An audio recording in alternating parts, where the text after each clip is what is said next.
تم یہ خیال کرتے ہو کہ یوں ہی بہشت میں داخل ہو جاؤ گے، اور ابھی تم کو پہلے لوگوں کی سی مشکلیں تو پیش آئی ہی نہیں۔ ان کو بڑی بڑی سختیاں اور تکلیفیں پہنچیں اور وہ صعوبتوں میں ہلا ہلا دیے گئے، یہاں تک کہ پیغمبر اور مومن لوگ جو ان کے ساتھ تھے سب پکار اٹھے کہ کب اللہ کی مدد آئے گی۔ دیکھو اللہ کی مدد عنقریب آیا چاہتی ہے۔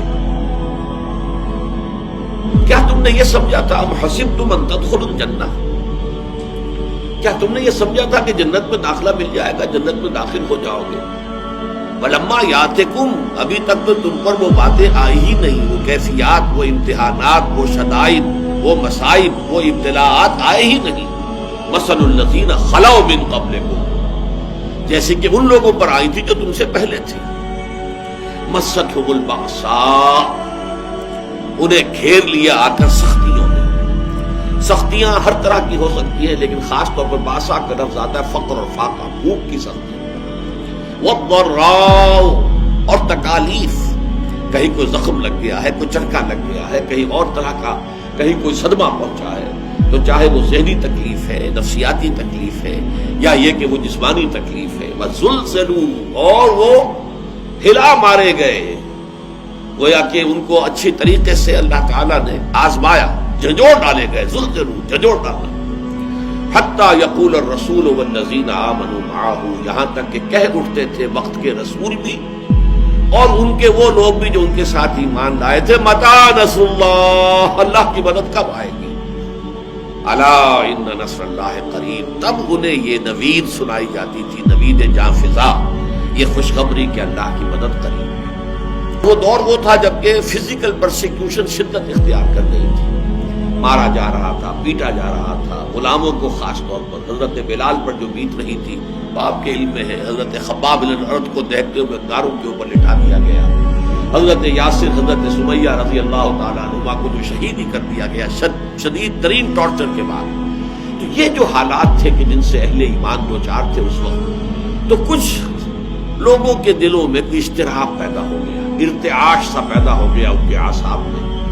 اور حضور کے پاس حاضر ہوئے۔ یہ بخاری شریف کی روایت ہے، اور اس کی راوی کون ہے؟ خباب بن الارت، جن کے ساتھ وہ واقعہ پیش آیا تھا کہ ننگی پیٹھ انہیں دہکتے ہوئے انگاروں پر لٹایا گیا تھا، کہ وہ پیٹھ کی کھال جلی اور اس کی چربی پگھلی تو اس سے وہ انگارے ٹھنڈے ہوئے۔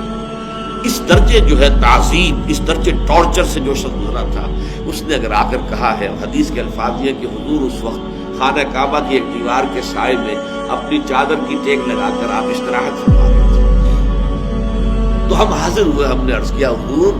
اب تو یہ مصائب ناقابل برداشت ہوتے جا رہے ہیں، الا تدعو لنا، آپ ہماری دعا نہیں کرتے کہ اللہ تعالیٰ کی طرف سے نصرت آ جائے؟ تو حضور نے بھی کچھ اظہار ناراضگی فرمایا، آپ اٹھ کر بیٹھ گئے اور آپ نے کہا خدا کی قسم تم بہت جلدی مچا رہے ہو، تم سے پہلے کے لوگوں پر تو وہ مصیبتیں آئیں جو تم پر ابھی آئی ہی نہیں ہے۔ تم سے پہلے جو امتیں تھیں جو ایمان لاتے تھے رسولوں پر، ان کا تو یہ بھی ہوتا تھا کہ زندہ آگ میں جلا دیے جاتے تھے، یہ بھی ہوتا تھا کہ لوہے کے کنگھوں سے ان کی ہڈیوں پر سے ان کے گوشت کو کھرچ لیا جاتا تھا، یہ بھی ہوتا تھا کہ ایک گڑھا کھود کر ایک آدمی کو گاڑ دیا جاتا تھا اس میں، اور پھر اس کے سر کے اوپر آرا رکھ کر چیرنا شروع کرتے تھے اور پورے جسم کو دو حصوں میں تقسیم کر دیتے، لیکن پھر بھی وہ ثابت قدم رہتے تھے تو تم تو جلدی بچا رہے ہو۔ خدا کی قسم وہ دن آ کر رہے گا کہ ایک سوار صنعاء سے حضر موت تک سفر کرے گا اور اسے سوائے اللہ کے کسی کا خوف نہیں ہوگا، لیکن بہرحال وقت لگے گا، تو اللہ تو ظاہر کر کے رہے گا ان کو کہ جو سچے ہیں، واقعی صادق الایمان ہیں، اور ان کو کہ جو جھوٹ موٹ کے ہی مومن بنے پھرتے ہیں، جو حقیقت میں مومن نہیں ہے بلکہ صرف یہ کہ انہوں نے ایمان کا لبادہ اوڑھ لیا۔ اللہ تو لازماً ظاہر کر دے گا کون حقیقتاً مومن ہے اور کون منافق ہے، یعنی جو جھیل نہیں سکتا، جو تحمل نہیں کر سکتا، جو برداشت نہیں کر سکتا، جس کی ہمت جواب دے جاتی ہے، جو پیٹھ دکھا دیتا ہے، جو پسپائی اختیار کرنا شروع کر دیتا ہے، پھر وہ مومن نہیں ہے، وہ منافق ہے۔ اور انہیں آزمائشوں کے ذریعے ہی سے تو یہ بات کھلتی ہے کہ کون مومن ہے، کون منافق ہے، کون سچا ہے اپنے دعوی ایمان میں اور کون جھوٹ موٹ کا مدعی ایمان ہے۔ تو اگر یہ فتنے نہ ہوں، یہ آزمائشیں نہ ہوں، یہ تکالیف نہ ہوں، یہ مصیبتیں نہ ہوں، تو یہ دودھ کا دودھ پانی کا پانی جدا کیسے ہوگا؟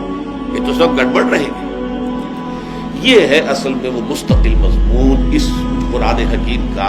کہ صاحب ایمان کے لیے لازمن ابتلا، امتحان، آزمائش، بلکہ اس کو نوٹ کر لیجئے، جس کا جتنا اونچا مقام ہوگا اتنی ہی بڑی آزمائشیں اس پر آئیں گی، اتنے ہی سخت تر امتحانات سے اس کو گزرنا ہوگا، جس کی سب سے بڑی مثال جو آئی ہے وہ حضرت ابراہیم علیہ السلام کی ذات مبارکہ ہے، کیسے کیسے امتحانات سے وہ گزرے ہیں۔ وَإِذِ ابْتَلَىٰ إِبْرَاهِيمَ رَبُّهُ بِكَلِمَاتٍ فَأَتَمَّهُنَّ قَالَ إِنِّي جَاعِلُكَ لِلنَّاسِ إِمَامًا، اور یاد کرو جب کہ ابراہیم کو آزمایا ان کے رب نے بڑی بڑی باتوں میں، کلماتن، یہ جو تنکیر ہوئی ہے نکرہ آیا تفخیم کے لیے، بہت بڑے بڑے امتحانات، اکلوتا بیٹا 87 برس کی عمر میں دعائیں مانگ مانگ کر لیا، آخری امتحان یہ تھا اس بوڑھے کا، اس ضعیف کا، 87 برس کی عمر میں بیٹا ہوا ہے، اور اب 13 برس کا بیٹا ہو گیا ہے، وہ بوڑھا 100 برس کا اور اکلوتا بیٹا، فرمایا ذبح کر دو، اور وہ ذبح کرنے کے لیے تیار ہو گیا۔ یا ابراہیم قد صدقت الرؤیا انا کذالک نجزی المحسنین، گویا کہ ممتحن جو ہے اس کی بس ہو گئی ہے، جس کا امتحان لیا جا رہا تھا وہ یہاں بھی پیچھے نہیں ہٹا، آخری جو ہے ممتحن کو کہنا پڑا ہے اے ابراہیم بس کرو، بس ہمارا امتحان پورا ہو۔ تو یہ امتحان اور آزمائش جو ہے یہ گویا کہ سنت اللہ ہے، یہ اللہ کا قانون ہے، اور اس میں جو جتنا اوپر جائے گا اتنے ہی سخت سے سخت تر امتحانات جو ہیں اس حساب کا پیش آئے گا، یہ گویا کہ اس نے رول، یہ قانون ہے۔